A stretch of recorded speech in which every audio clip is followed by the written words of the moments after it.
I told you that I've been practicing my guitar 3 times as much as I normally do. I maybe get in 15 minutes a day. I've been getting in 45 minutes a day over the last couple of weeks. You'd think that would be great, right? I thought that was great. However, my goal was 60 minutes. I only hit 45. So every single day I'd go to bed thinking, oh man, I didn't do it again today.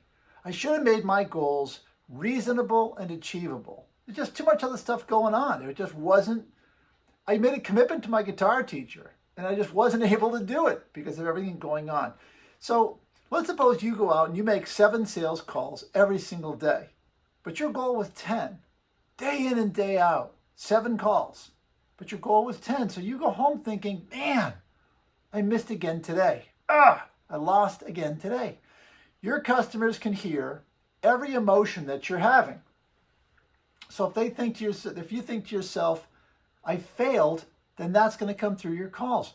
So the second week you go out and you say, I'm going to make 7 calls a day, but my goal is going to be 5. So every day you make 7 calls a day, but your goal was 5. So every day you go home and think to yourself, man, this is great. I exceeded my goals by 40%. That positivity, that success, that goes in your voice as well. What do you want your customers to hear?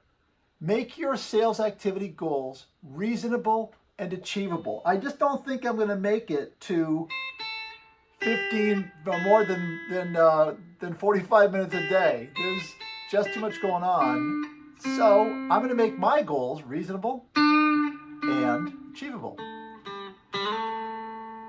Next week, I'll talk to you about how to get to 7 sales calls a day and maybe even 10 sales calls a day. Have a great selling week.